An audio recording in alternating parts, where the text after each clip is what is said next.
Bago natin umpisahan ang ating susunod na kabanata, ay mag-shoutout po muna tayo sa ating mga lodi. Shoutout kay Nicole Liag, User, Jane Aiden, Michael Kane Perez, Argel Franz Infante, Marjan Teyan, at shoutout kay Julie. Salamat sa suporta mga lods.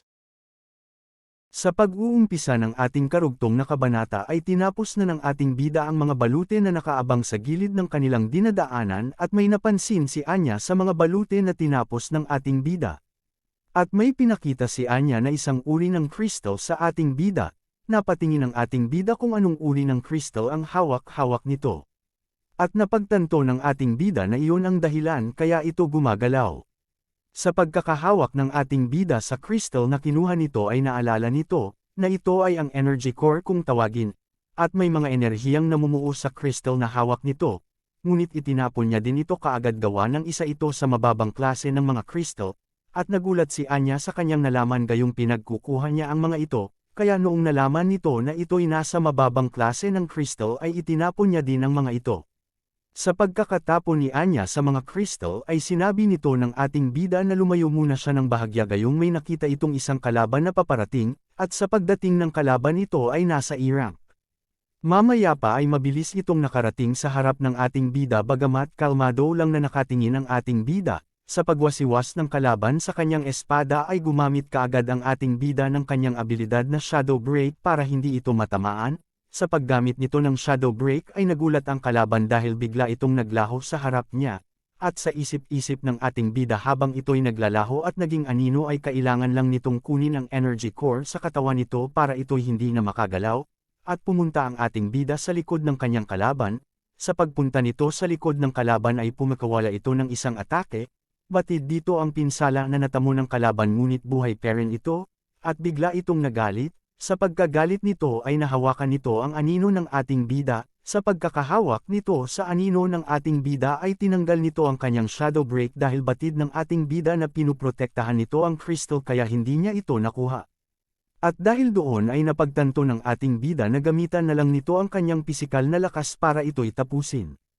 At sumugod na ang ating bida, sa pagsugod nito ay biglang pumakawala ng isang atake ang kanyang kalaban, at naisipan ng ating bida na pabilisin pa ang kanyang pag-atake, at dahil sa ginawa nito na pabilisin ang kanyang atake ay nabitak ang mga semento, at sa pagkabitaw ng mga semento ay tumama ang atake nito sa kamay ng kalaban. Nagulat ang kalaban sa ginawa nitong atake, at naputol ang kamay nito.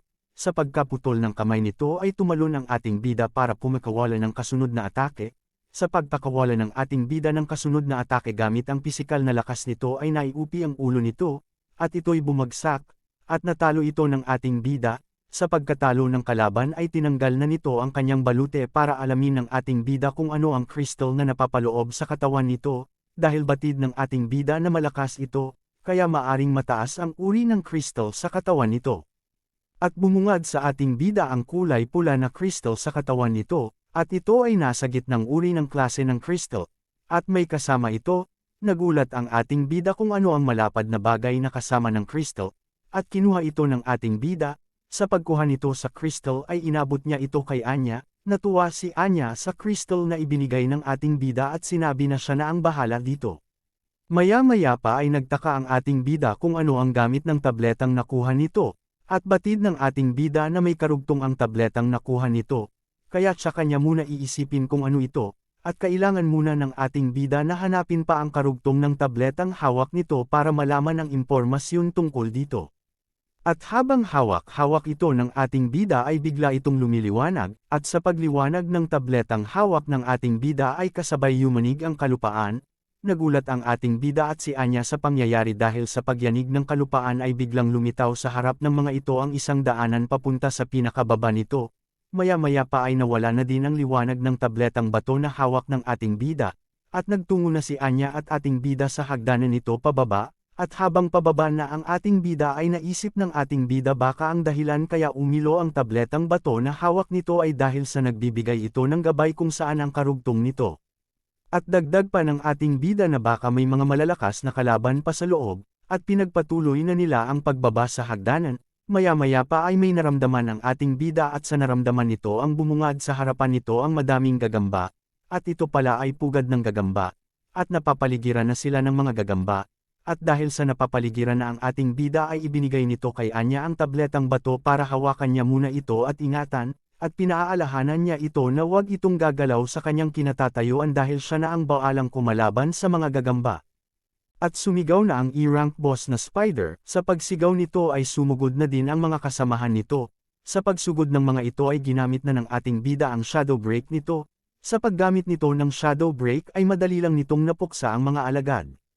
At sa isip-isip ng ating bida habang kinakalaban ang mga alagad nito ay sinabi nito, na kahit nasa F-rank lang ang status ng kanyang lakas ay hindi ito nangangamba gayong may S-rank naman itong kakayahan kaya niyang kalabanan ang mga malalakas na halimaw na katulad nito. At lumabas na din ang boss ng mga gagamba sa paglabas nito ito ay nagagalit gayong natapos na kaagad ang kanyang mga alagad. At biglang tumalon ang ating bida papunta sa boss ng gagamba para gumawa ng isang atake. At batid dito ang lakas na papakawalang atake dahil sa nababalutan ng aura ang mga sandata nito, at tumama ang mga sandata nito sa mata ng gagamba. Sa pagkatama nito sa mga mata ng gagamba ay bigla itong nagalit at gumanti ng isang atake, at may aurang lumabas sa mata nito. Ngunit naiwasan pa rin ito ng ating bida sa pagkaiwas niya sa atake ng gagamba ay pumunta ito sa ilalim ng gagamba at gumawa ng isang atake para mapinsalaan ang mga paa nito. At sa pag-atake ng ating bida sa mga paa ng gagamba ay bumagsak ito, at sa pagbagsak ng gagamba ay naghanda ang ating bida ng isang malakas na atake para tapusin na ang gagamba, at tumalon na ang ating bida. Ginamitan niya ito ng Shadow Break at Devour ability. Sa paggamit ng ating bida ng pinagsanib na abilidad ay nadurodge ang buong katawan ng boss ng mga gagamba, at natalo niya ito. Namanghasi niya sa kanyang nakita at sinabihan niya ang ating bida na ito'y malakas sa kadahilanang tinapos niya lang ito ng walang kahirap-hirap, ngunit sagot na sinabi ng ating bida na madali niya lang itong natalo dahil sa alam niya ang kahinaan nito. Maya-maya pa sinabi ng ating bida na tama ang hinala nito dahil may nakuha na naman itong tabletang bato galing sa gagambang boss na pinatay nito. At may kasama din itong crystal at ang uri ng crystal na nakuha nito ay mental spirit. May kakayahan itong magbigay ng 10% ng mental spirit, at ito'y permanente na. Ngunit ibinigay niya ito kay Anya sa kadahilanang hindi importante sa kanya ang mental spirit, at sabay hiningi ng ating bida ang isa pang tabletang bato na pinahawak nito sa kanya. At nagtanong si Anya kung ano ang bagay na ibinigay nito sa kanya. At sa pag-abot ni Anya sa crystal na ibinigay nito ay bigla itong nagulat gayong ang crystal na iyon ay angkop sa kanyang kakayahan. At biglang namuo ang aura sa buong katawan nito, at sabay sinabi ng ating bida na ang crystal na ibinigay niya ay isang mental spirit, at angkop iyon sa kakayahan ni Anya kaya na-absorb niya ito agad ang enerhiya nito, at may kakayahan ito na palakasin ang iyong mental spirit ng 10%. At habang inaabsorb ni Anya ang enerhiya nito ay idinugtong na din ng ating bida ang tabletang bato na nakuha nito, para alamin kung ano ito at kung ano ang mangyayari, at napagdugtong na nga ito ng ating bida. Sa pagdugtong niya dito ay biglang lumabas ang nakakasilaw na liwanag, nagulat si Anya at ang ating bida sa liwanag na lumabas mula sa tabletang bato, at naging parang isang hologram ito, para malaman ang buong lokasyon ng ruin, namangha din ang ating bida sa pagkatuklas nito dahil nakikita niya ang kabuuan ng ruins. At napansin nito na may iba't ibang kulay ang nakapalibot sa bawat palapag nito. Maaring mga boss ang nasa bawat palapag na may kulay na pulang liwanag at sa pinakababa nito ay siyang pinakaboss ng ruins at namumuo dito ang malaking kulay pula na ilaw.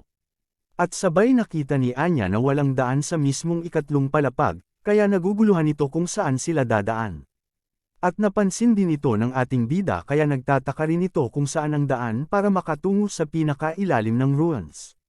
Maya-maya pa sa kanilang pagtataka ay napansin ni Anya na parang gumagalaw ang gagambang boss na pinatay ng ating bida, at nahulog na lang itong bigla. At napagtanto ng ating bida na baka iyon ang daan para makapunta sa ikatatlong palapag. At dagdag pa na sinabi ng ating bida na maaaring ang tabletang bato ang gabay nila para makita ang mga nakatagong daanan. At sabay sinabi ni Anya na nagbago ang hugis ng tabletang bato dahil naging hugis bituin ito. At sabay kinuha na ito ng ating bida, napatanong din ito bakit naging ganon ang hugis ng tabletang bato. At maya-maya pa ay pinagpatuloy na nila ang kanilang paglalakad para tignan ang daan kung saan nahulog ang gagambang boss, at namangha ang mga ito dahil sa laki at lalim ng daan na kanilang pupuntahan. At sa kabilang banda naman kung saan ang grupo ni Long ay nagtaka ang isang kasama ni Long sa kadahilanang wala itong nararamdaman na kung anong presensya sa kanilang dinadaanan, at sa pagpapatuloy nila sa kanilang paglalakad ay nakita nila ang daan sa pinakamababang bahagi, at sabay sinabi ng kasama ni Long na kung gayon ay malapit na nilang kalabanin ang boss ng ruin. At naiingayan na ang babae dahil kanina pa nagsisalita ang lalaking kasama nito. At sa pagtungo nila sa pinakababang bahagi ng ikatlong palapag ay may nakita ang isang kasama nito na isang rebulto kaya tinanong nito kung ito'y gumagalaw peren ba tulad ng iba, at sinabi ng babae na baka hindi, sa kadahilanang isa itong rebultong bato di tulad noong mga nakalaban nila sa bungad bago sila makapasok, dahil iyon ang mga balute. At sabay sinabi ng lalaki na kulay dilaw na buhok, na bakit lagi na lang siyang pabalang sumagot pag ito'y nagsasalita, ngunit sagot na sinabi ng babae, na wag itong mag-isip ng kung ano-ano sa kadahilanang nagsasabi lang ito ng totoo. At habang nagbabangayan ang dalawa ay sinabihan ito ni Long na magsitigil na ang mga ito, gayong malapit na nilang matunten ang pinakadulo ng ikatlong palapag. At namangha ang mga ito dahil sa ganda ng ruins at parang palasyo ang pinakadulo nito.